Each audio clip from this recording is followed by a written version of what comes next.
Once again, welcome to my channel Competitive Maths by Balaji. Yes, we are in the chapter mixture, and today we are going to part 8 of mixture chapter. Part 7 of mixture chapter లో మనము కొన్ని రకాల concept గురించి నేర్చుకున్నాం. 5 రకాల concept గురించి నేర్చుకున్నాం. ఆ 5 రకాల కాన్సెప్ట్ సంబంధించి ప్రశ్నలు ఏ విధంగా ఉన్నాయి, వాటిని ఎలా సాధిస్తామో చూద్దాం. Okay, yes. అలాగే పార్ట్ 6 లో మనము 43 ప్రశ్నల వరకు చూస్తున్నాము. పార్ట్ 8 లో 44వ ప్రశ్న నుండి చూద్దాం. Question number 44 of mixtures chapter. A vessel contains 20 liters of acid. 4 liters of acid is taken out of the vessel and replaced by the same quantity of water. Next, 4 liters of the mixture are withdrawn and again the vessel is filled with the same quantity of water. Find the ratio of acid left in the vessel with the quantity of acid initially in the vessel is. ఒక పాత్రలో 20 లీటర్ల ఆమ్లం కలదు. ఈ పాత్రలో నుండి 4 లీటర్ల ఆమ్లం తొలగించి అంతే పరిమాణంలో నీటిని కలిపారు. ఈ ప్రక్రియను మరోసారి పునరావృతం చేసిన ఫలిత ద్రావణంలో ఆమ్లం యొక్క పరిమాణానికి మరియు తొలుత ద్రావణంలో ఆమ్లం యొక్క పరిమాణానికి గల నిష్పత్తి ఎంత? ఎస్, ఇక్కడ మనము rationalizing factor, yes solution, replacing factor find out చేద్దాం. ఆర్ఎఫ్ మొత్తం 20 లీటర్ల ద్రావణం నుండి 4 లీటర్ల ద్రావణాన్ని నీటితో భర్తీ చేస్తున్నాం. 4 1 4 5. Replacing factor 1/5. అప్పుడు మల్టిప్లైయింగ్ ఫ్యాక్టర్ అనగా పాత్రలో మిగిలి ఉన్న ఆమ్లం మొత్తం 5 యూనిట్లు ఉంటే 4 యూనిట్ ఆమ్లం మిగిలి ఉంది. మొత్తం 5 యూనిట్లలో 1 యూనిట్ నీటితో భర్తీ చేస్తున్నాము కాబట్టి మొత్తం 5 యూనిట్లలో మిగిలిన ఆమ్లం 4 యూనిట్లు ఉంటుంది. కానీ ఈ ప్రక్రియను మనం ఎన్నిసార్లు చేస్తున్నాము? 2 సార్లు చేస్తున్నాం. 2 సార్లు చేసినప్పుడు లెఫ్ట్ క్వాంటిటీ ఆఫ్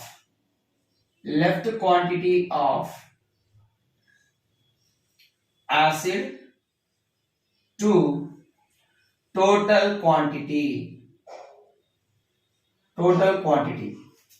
ఈ రేషియో దేనికి సమానము? 2 సార్ల యొక్క మల్టిప్లైయింగ్ ఫ్యాక్టర్ కి సమానం. ఒకసారి మల్టిప్లైయింగ్ ఫ్యాక్టర్ 4/5. కానీ ఈ ప్రక్రియ మనం 2 సార్లు చేస్తున్నాం కాబట్టి 2 సార్ల యొక్క multiplying factor 4/5 whole square. 4 square 16 by 5 square 25. Yes, పాత్రలో ఫలిత మిశ్రమంలో లేదా ఫలిత ద్రావణంలో ఆమ్లం యొక్క పరిమాణం 16 యూనిట్లు అయితే తొలుత ద్రావణంలో ఆమ్లం యొక్క పరిమాణం 25. దీన్ని మనం 16:25గా రాయొచ్చు. So answer C. Next question 45. There is 81 liters pure milk in a container. 1/3 of milk is replaced by water in the container. Again, 1/3 of mixture is extracted and equal amount of water is added. What is the ratio of milk to water in the new mixture? ఒక container లో 81 లీటర్ల స్వచ్ఛమైన పాలు కలవు. ఈ container నుండి 1/3 వంతు పాలను తొలగించి అంతే పరిమాణంలో నీటిని కలిపారు. మరల ఆ మిశ్రమంలో 1/3 వంతును తొలగించి అంతే పరిమాణంలో నీటిని కలిపారు. అయినా ఫలిత మిశ్రమంలో పాలు మరియు నీటి యొక్క నిష్పత్తి ఎంత? Solution replacing factor. ఎంత మిశ్రమాన్ని తొలగిస్తున్నాం మనము? 1/3 వంతు మిశ్రమాన్ని తొలగిస్తున్నాం. అప్పుడు కంటైనర్ లో మిగిలి ఉన్న పాల యొక్క స్కేల్ గుణకం మొత్తం 3 భాగాల నుండి 1 భాగం నీరు అయితే మిగిలిన 2 భాగాలు పాలు. అయితే ఈ ప్రక్రియను మనం ఎన్నిసార్లు చేస్తున్నాము? 2 సార్లు చేస్తున్నాం. 2 సార్ల యొక్క స్కేల్ గుణకం 2/3 హోల్ స్క్వేర్. దేనిది ratio? Left quantity of pure milk to total quantity. Container లో మిగిలి ఉన్న స్వచ్ఛమైన పాలకు మొత్తం మిశ్రమానికి మధ్య గల నిష్పత్తి ఇది 2² 4/9. మొత్తం మిశ్రమం 9 యూనిట్లు, అందులో స్వచ్ఛమైన పాలు 4 యూనిట్లు, మిగిలిన 5 యూనిట్లు నీరు. మనకు కావాల్సింది పాలు మరియు నీరు. పాలు 4 యూనిట్లు, మొత్తం మిశ్రమం 9 యూనిట్లు. 9 యూనిట్లలో 4 యూనిట్లు పాలు అయితే మిగిలిన 5 యూనిట్లు నీరు. సో కావాల్సిన నిష్పత్తి 4:5. Next model problems. 46th one. A vessel is full of 90-liter milk. 80-liter milk is taken out and replaced by water. And again this process is repeated 2 times. The amount of milk left, the third replacement is. ఒక పాత్రలో 90 లీటర్ల పాలు ఉంది. దాని నుండి 18 లీటర్ల పాలను బయటికి తీసి అంతే పరిమాణంతో నీటితో భర్తీ చేస్తారు. మరియు ఈ ప్రక్రియ మరలా 2 సార్లు చేయబడింది. మూడవ ప్రక్రియ తర్వాత పాత్రలోని పాల పరిమాణం ఎంత? సొల్యూషన్ చూడండి. మొత్తం 90 లీటర్ల పాలు ఉన్నాయి. రీప్లేసింగ్ ఫ్యాక్టర్, భర్తీ చేసే స్కేల్ గుణకం కనుగొన్నాం. 90 లీటర్లలో నుండి 18 లీటర్ల పాలను తీసివేసి 18 లీటర్ల నీటితో భర్తీ చేస్తున్నాం. 18 ఒకట్ల 18 5గా. భర్తీ చేసే స్కేల్ గుణకం 1/5. అప్పుడు మల్టిప్లైయింగ్ ఫ్యాక్టర్ ఏమవుతుంది అనగా పాత్రలో మిగిలి ఉన్న పాల యొక్క స్కేల్ గుణకం ఎంత? మొత్తం 5 యూనిట్లలో 1 యూనిట్ నీటితో భర్తీ చేస్తే మిగిలిన 4 యూనిట్లు పాలు. కానీ ఈ ప్రక్రియ ఎన్నిసార్లు చేస్తున్నాం మనము? మొదట ఒకసారి చేసి ఈ ప్రక్రియ మరలా 2 సార్లు చేస్తున్నాం, అనగా మొత్తం 3 సార్లు చేస్తున్నాం ఈ ప్రక్రియని. ఇంటూ ప్రారంభంలో పాల పరిమాణము 90 లీటర్లు. ఇది ఆ పాత్రలో మిగిలి ఉన్న పాల యొక్క స్కేల్ గుణకం. ఎన్నిసార్లు ప్రక్రియ తర్వాత? 3 ప్రక్రియల తర్వాత. 90 లీటర్ ఇంటూ 4ని 5 చేత భాగిస్తే 0.8 వస్తుంది. Whole cube. 8 క్యూబ్ అంటే 512, కానీ ఇక్కడ దశాంశ బిందువు ఉంది కాబట్టి 90 లీటర్లు ఇంటూ 0.512 అవుతుంది. ఇక్కడ ఒక 0ను క్యాన్సిల్ చేస్తే దశాంశ బిందువు ఒక అంకె తర్వాత జరుగుతుంది, 5.12. ఇప్పుడు ఈ 0తో మనకు అవసరం లేదు. చూడండి, ఏ అంకెతో అంతం అవుతుంది? 9 రోజుల 18, 8 అనే అంకెతోటి అంతం కావాలి ఈ విలువ. ఇక్కడ కేవలం ఒక ఆప్షన్ మాత్రమే అవైలబుల్ లో ఉంది. సో ఆన్సర్ ఎంత? 46.08 లీటర్స్. ఎందుకు? ఇక్కడ కేవలం బి ఆప్షన్ మాత్రమే 8 అనే అంకెతోటి ఎండ్ అవుతుంది, కాబట్టి answer 46.08 litres. Okay, next question. 47. A container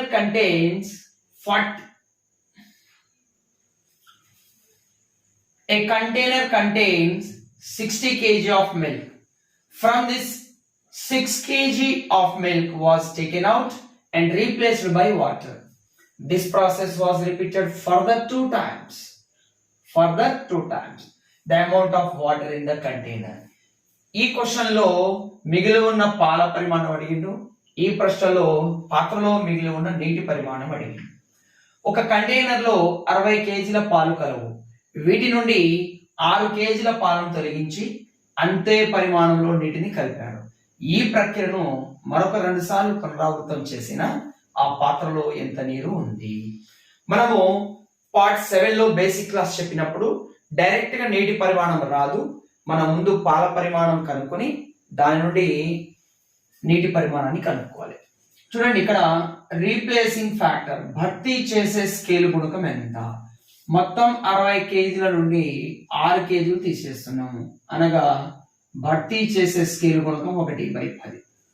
అప్పుడు పాత్రలో మిగిలి ఉన్న పాల యొక్క పరిమాణం మొత్తం 10 యూనిట్లలో 1 యూనిట్ నీటితో భర్తీ చేస్తే మిగిలిన 9 యూనిట్లు పాలు. కానీ ఈ ప్రక్రియ మరలా 2 సార్లు చేస్తున్నాం, అనగా మొత్తం 3 సార్లు చేయబడింది. ఇది 3 సార్ల యొక్క స్కేల్ గుణకం ఇంటూ ప్రారంభంలో వాస్తవంగా ఎన్ని కేజీలు ఉంది? 60 కేజీల పాలు ఉంది. ఎస్, ఇది ఆ పాత్రలో మిగిలి ఉన్న పాల పరిమాణం. లెఫ్ట్ క్వాంటిటీ ఆఫ్ మిల్క్, ఆ 3 ప్రక్రియల తర్వాత ఆ పాత్రలో మిగిలి ఉన్న పాల పరిమాణం ఇది 60 kg. 9 క్యూబ్ అంటే 729 by 10 క్యూబ్ అంటే 1000. 0 కట్. 6×9 54, 5 క్యారీ అవుతుంది. 6×12 ప్లస్ 5 17, 6×42 ప్లస్ 1 43 by 100 ఉంది కాబట్టి 43.74 kgs. ఇది పాత్రలో మిగిలి ఉన్న పాల పరిమాణం. ఇప్పుడు మనకు నీటి పరిమాణం కావాలి. ఆ పాత్ర యొక్క కెపాసిటీ మొత్తం 60 kgలు. 60 kgల నుండి పాల పరిమాణం 43.74 kg తీసేద్దాం. చూడండి, 60.00 రాయొచ్చు, 43.74 రాయొచ్చు. దశకం తీసుకోండి. 10 నుంచి 4 పోతే 6, 9 నుంచి 7 పోతే 2, 9 నుంచి 3 పోతే 6, 5 నుంచి 4 పోతే 1. 16.26 kgలు నీరు ఉంటుంది. So answer is C. Okay, next model problem. Question number 48. A vessel is full of 90 liter milk. 18 liter milk is taken out and replaced by water. And again this process is repeated 2 times. Concentration of milk after third replacement is. This term we have to find concentration of the milk. That is percentage of milk in the vessel. That is called concentration of the mixture. Okay. ఒక పాత్రలో 90 లీటర్ల పాలు ఉంది. దాని నుండి 18 లీటర్ల పాలను బయటికి తీసి అంతే పరిమాణంలో నీటితో భర్తీ చేస్తారు. మరియు ఈ ప్రక్రియ మరలా 2 సార్లు చేయబడింది. మూడవ ప్రక్రియ తర్వాత పాత్రలోని పాల సాంద్రత ఎంత? పాల సాంద్రత లేదా పాల గాఢత అంటాం. ఆ పాత్రలో మిగిలి ఉన్న పాల శాతమే పాల సాంద్రత. Okay, right. Solution. Replacing factor find out చేస్తున్నాను నేను. మొత్తం 90 లీటర్ల మిశ్రమం నుండి 18 లీటర్లు తీసేస్తున్నాం. 18 ఒకటిలో 18 5లో 1/5. మొత్తం 5 యూనిట్ల పాల నుండి 1 యూనిట్ పాలను తీసేసి అంతే పరిమాణంలో నీటితో భర్తీ చేస్తున్నాం. అప్పుడు ఇది భర్తీ చేసే స్కేల్ గుణకం అయితే పాత్రలో మిగిలి ఉన్న పాల యొక్క స్కేల్ గుణకము మొత్తం 5 యూనిట్లలో 4 యూనిట్లు పాలు. ఇందుకు 1 యూనిట్ నీటితో భర్తీ చేస్తున్నాం, మిగిలిన 4 యూనిట్లు పాలు. ఇది ఈ ప్రక్రియ ఒకసారి చేస్తే వచ్చే స్కేల్ గుణకం. కానీ ఈ ప్రక్రియ మరలా 2 సార్లు చేసాం, అనగా మొత్తం 3 సార్లు చేయబడింది. ఈ ప్రక్రియ మొత్తం ఎన్నిసార్లు చేయబడింది? 3 సార్లు చేయబడింది. 3 సార్ల యొక్క స్కేల్ గుణకం ఇది. రైట్. 4/5 అంటే మనకు తెలుసు 0.8 హోల్ క్యూబ్. దీన్ని మనము 8 క్యూబ్ అంటే 512 అని తెలుసు.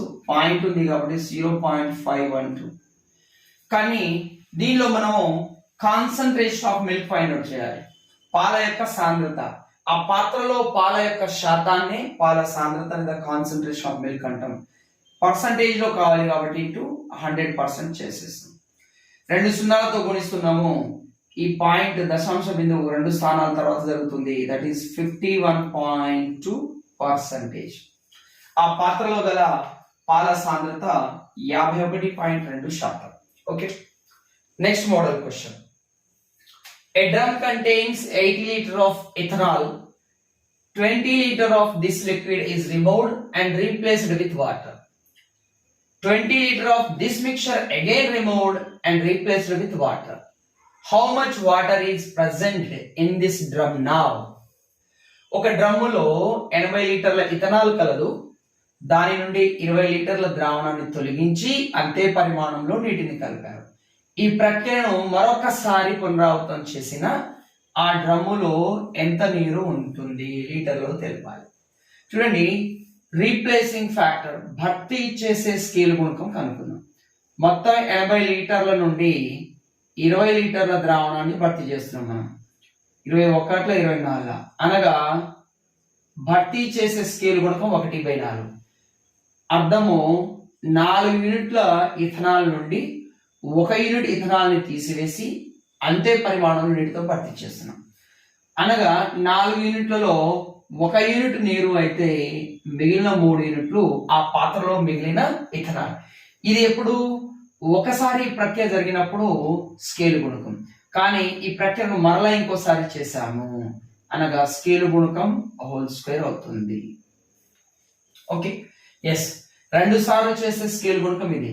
3 స్క్వేర్ 9, 4 స్క్వేర్ 16. ఇది దేని యొక్క రేషియో? ఇది left quantity of ethanol, left quantity of ethanol by total quantity. పాత్రలో మిగిలి ఉన్న ఇథనాల్ బై మొత్తం ద్రావణం నిష్పత్తి ఇది. ఇది పాత్రలో మిగిలి ఉన్న ఇథనాల్ని చూపిస్తుంది. లవము హారము మొత్తం ద్రావణాన్ని, టోటల్ క్వాంటిటీని చూపిస్తుంది. మనం కనుక్కోవాలి how much water is present in this drum now. ఇప్పుడు ఆ డ్రమ్ములో 2 ప్రక్రియల తర్వాత ఆ డ్రమ్ములో ఎంత నీరు ఉంటుంది? ఇదేమో మొత్తం ద్రావణం ఇథనాల్ మరియు నీరు, అందులో ఇథనాల్ 9 యూనిట్లు. అప్పుడు నీరు ఎన్ని యూనిట్లు? 16 నుంచి 9 తీస్తే 7 యూనిట్లు నీరు. కానీ మనకు తెలుసు మొత్తం ద్రావణం పరిమాణం ఎంత? 80 లీటర్లు. 16 యూనిట్ల విలువ 80 లీటర్లు అయితే 1 యూనిట్ విలువ 5 లీటర్లు. అప్పుడు 7 యూనిట్ల విలువ 7 ఇంటూ 5 లీటర్లు 35 లీటర్లు నీరు ఉంది. 35 లీటర్ల నీరు ఉంది ఆ drum. Next question, next model problem 58. A vessel full of 1600 liter milk. A person taken out 25% of milk from the vessel and replaced it with water. He has repeated the same process 2 times more. Find the final amount of milk in the vessel. ఒక పాత్ర 1600 లీటర్ల పాలతో నిండి ఉంది. ఒక వ్యక్తి పాత్ర నుండి 25% పాలను బయటకు తీసి దాని స్థానంలో నీళ్లతో భర్తీ చేస్తాడు. అతను ఈ ప్రక్రియను మరల 2 సార్లు పునరావృతం చేశాడు. అయినా చివరగా పాత్రలో ఉన్న పాల పరిమాణం ఎంత? సో రీప్లేసింగ్ ఫ్యాక్టర్, భర్తీ చేసే స్కేల్ గుణకం చూడండి. ఎంత శాతం పాలను తీస్తున్నాడు? 25%. ఈసారి స్కేల్ గుణకం శాతంలో ఇచ్చాడు. 25% యొక్క భిన్నం విలువ 1/4. అనగా 4 యూనిట్ల మిశ్రమం నుండి 1 యూనిట్ పాలను బయటికి తీసి ఆ 1 యూనిట్ నీటితో భర్తీ చేస్తాడు. అప్పుడు భర్తీ చేసే గుణకం ఇదైనప్పుడు పాత్రలో మిగిలి ఉన్న పాలు యొక్క స్కేల్ గుణకం మొత్తం 4 యూనిట్లలో 1 యూనిట్ నీటితో భర్తీ చేస్తే మిగిలిన 3 యూనిట్లు పాలు. కానీ ఈ ప్రక్రియ మరల 2 సార్లు చేయబడింది. ఇది ఒకసారి యొక్క స్కేల్ గుణకం, కానీ ఈ ప్రక్రియ ఎన్నిసార్లు చేయబడింది? మరల 2, అనగా మొత్తం 3 సార్లు చేయబడింది. 3 సార్ల యొక్క స్కేల్ గుణకం. అమౌంట్ ఆఫ్ మిల్క్, మనకు కావాల్సింది అమౌంట్ ఆఫ్ మిల్క్. 3 చివరగా పాత్రలో ఉన్న పాల పరిమాణం కావాలి. మొదట దాని పరిమాణం 1600 లీటర్లు ఇంటూ దాని యొక్క స్కేల్ గుణకం, 3 సార్ల యొక్క స్కేల్ గుణకం. Yes, 1600 liters into 3 cube 27/4 cube 64. 16 hundreds are 16 fours are 64. 4 ones are 425s are. Total amount of milk is 25 into 27 liters. ఇక్కడ చూడండి, యూనిట్ డిజిట్ ని మ్యాచ్ చేద్దాం. 7 5ల 35, ఒకట్ల స్థానంలో 5 ఉండాలి. ఇక్కడ చూడండి, కేవలం ఆప్షన్ ఏ లో మాత్రమే 5 ఉంది, మిగిలిన ఒకట్ల స్థానంలో 0 ఉంది. So answer is a, 675 litres. ఈ 3 ప్రక్రియల తర్వాత ఆ పాత్రలో గల పాల పరిమాణం 675 లీటర్లు. మిగిలినవి నీరు అవుతుంది. ఒకవేళ ఈ సందర్భంలో నీరు అడిగారనుకోండి, మొత్తం 1600 లీటర్ల నుండి ఈ 675 లీటర్ల పాలను తీసేద్దాం. అప్పుడు 925 లీటర్లు నీరు అవుతుంది. ఇలా క్వశ్చన్ ఇలా కూడా అడగవచ్చు. Next question as well as last question of this class. Question number 51. A drum contains 165 liters of ethanol. 44 liters of this liquid is removed and replaced with water. Full stop. 44 liters of this mixture is again removed and replaced by water. How much water in liters is present in this drum now? ఒక డ్రమ్ములో 165 లీటర్ల ethanol కలదు. దాని నుండి 44 లీటర్ల ద్రావణాన్ని తొలగించి అంతే పరిమాణంలో నీటిని కలిపారు. ఈ ప్రక్రియను మరొకసారి పునరావృతం చేసిన ఆ డ్రమ్ములో ఎంత నీరు ఉంటుంది? సొల్యూషన్ చూద్దాం. రీప్లేసింగ్ ఫ్యాక్టర్, భర్తీ చేసే స్కేల్ గుణకాన్ని కనుగొందాం. మొత్తం 165 లీటర్ల ఇథనాల్ మిశ్రమం నుండి 44 లీటర్ల మిశ్రమాన్ని బయటికి లాగేస్తున్నాం. 11 4s 11 15s. భర్తీ చేసే స్కేల్ గుణకం 4/15, అనగా మొత్తం 15 యూనిట్ల మిశ్రమం నుండి 4 యూనిట్లు బయటికి లాగేసి ఆ 4 యూనిట్లతోటి నీటిని భర్తీ చేస్తున్నాం. అనగా left quantity of ethanol in the vessel. మనం మొత్తము 15 యూనిట్ల ఇథనాల్ నుండి 4 యూనిట్లు నీరు, మిగిలిన 11 యూనిట్లు ఇథనాల్ అవుతుంది. అనగా ఈ ప్రక్రియ ఎన్నిసార్లు చేస్తున్నాం? మనము 2 సార్లు చేస్తున్నాం. ఒకసారి యొక్క స్కేల్ గుణకం 11/15, 2 సార్లు యొక్క స్కేల్ గుణకం 11/15 whole square. 121 11 square by 15 square 225.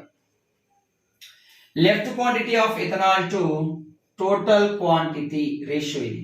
ఇది మొత్తం మిశ్రమం, అందులో ఇది మిగిలి ఉన్న ఇథనాల్ మిశ్రమం. కానీ మనకు కావాల్సింది నీరు ఎంత ఉంది. మొత్తం నుండి ఇథనాల్ తీసేయండి, నీరు యొక్క యూనిట్లు 225 మైనస్ 121, దట్ ఈక్వల్ 104 యూనిట్లు. కానీ మనకు తెలుసు మొత్తం మిశ్రమం 225 యూనిట్లు, 225 యూనిట్ల విలువ 165 లీటర్లు, 225 యూనిట్ల విలువ 165 లీటర్లు. అప్పుడు 1 యూనిట్ విలువ 165/225 లీటర్లు. కానీ మనకు కావాల్సింది నీటి పరిమాణం. నీటి పరిమాణం 104 యూనిట్లు. ఇరువైపులా 104 చేత గుణించండి.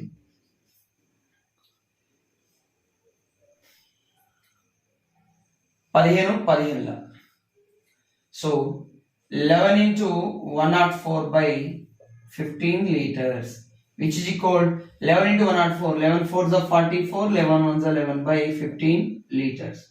15 table తో కట్ చేద్దాం చూడండి.